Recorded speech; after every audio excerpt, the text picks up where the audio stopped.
Sweden میں قرآن پاک کی بے حرمتی، یورپی یونین کی مذمت۔ کیتھولک مسیحوں کے روحانی پیشوا پوپ فرانسس کی سویڈن میں قرآن پاک کی بے حرمتی کی مذمت۔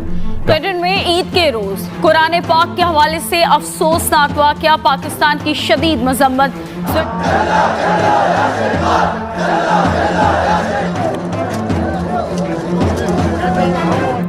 Böyle bir kepazeliğin yaşanmasına sebebiyet verenlerin بین الاقوامی سطح پر احتجاج کے باوجود سویڈن میں بدھ کے روز ایک بار پھر سے مسلمانوں کی مقدس کتاب قرآن کی ایک جلد کو نظر آتش کیا گیا۔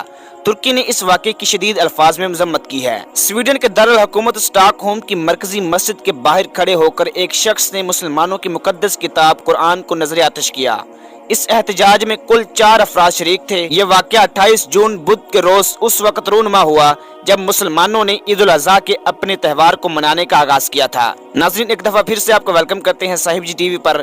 نئے والے دوستوں سے گزارش کرتا چلوں کہ ہمارے اس یوٹیوب چینل کو سبسکرائب کر لیں اور بیل آئیکن کو کلک کر لیں۔ ناظرین، سویڈن کے سرکاری نشریاتی ادارے SVT نے اطلاع دی کہ جس شخص نے قرآن کو نظر آتش کرنے کی اجازت طلب کی تھی وہ 30 سالہ ایک عراقی مہاجر ہے جو قرآن پر پابندی چاہتا ہے۔ ملک کے سرکاری میڈیا کے مطابق اس عراقی مہاجر نے پہلے قرآن کے کچھ صفحات پھاڑ کر اپنے جوتے صاف کیے اور پھر بعض صفحات کو آگ لگا دی۔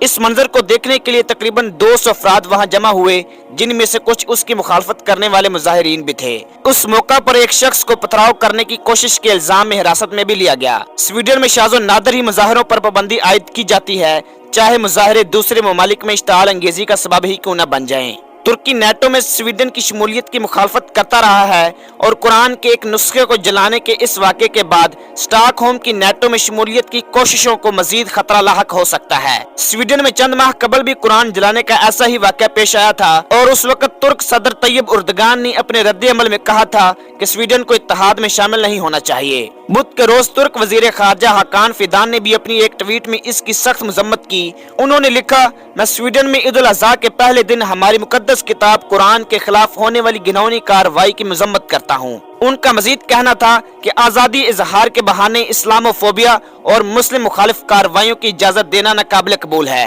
اس طرح کی ظالمانہ حرکتوں سے آنکھیں چرانا بھی جرم میں شریک ہونے کے مترادف ہے۔ ناظرین، قرآن کریم دین اسلام کی مقدس و مرکزی کتاب ہے جس کے متعلق ہم اسلام کے پیروکاروں کا اعتقاد ہے کہ یہ کلام الہی ہے اور اسی بنا پر یہ انتہائی محترم و قابل عظمت کتاب ہے۔ اسے ہمارے پیغمبر اسلام محمد صلی اللہ علیہ وسلم پر وحی کے ذریعے اتارا گیا۔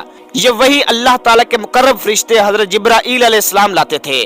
جیسے جیسے قرآن کی آیات حضرت محمد صلی اللہ علیہ وسلم پر نازل ہوتی، آپ صلی اللہ علیہ وسلم اسے صحابہ کرام رضوان اللہ علیہم اجمعین کو سناتے اور ان آیات کے مطالب و معنی سمجھا دیتے۔ کچھ صحابہ کرام تو ان آیات کو وہی یاد کر لیتے اور کچھ لکھ کر محفوظ کر لیتے۔ ہم مسلمانوں کا عقیدہ ہے کہ قرآن ہر قسم کی تعریف بیان کرتا ہے۔ قرآن میں آج تک کوئی کمی بیشی نہیں ہو سکی اور اسے دنیا کی واحد محفوظ افضل کتاب ہونے کی حیثیت حاصل ہے جس کا حقیقی مفہوم تبدیل نہیں ہو سکا اور تمام دنیا میں کروڑوں کی تعداد میں چھپنے کے باوجود اس کا متن ایک جیسا ہے اور اس کی تلاوت عبادت ہے۔ اور صحف ابراہیم، زبور اور تورات و انجیل کے بعد آسمانی کتابوں میں یہ سب سے آخری اور افضل کتاب ہے اور سابقہ آسمانی کتابوں کی تصدیق کرنے والی ہے۔ اب اس کے بعد کوئی آسمانی کتاب نازل نہیں ہوگی۔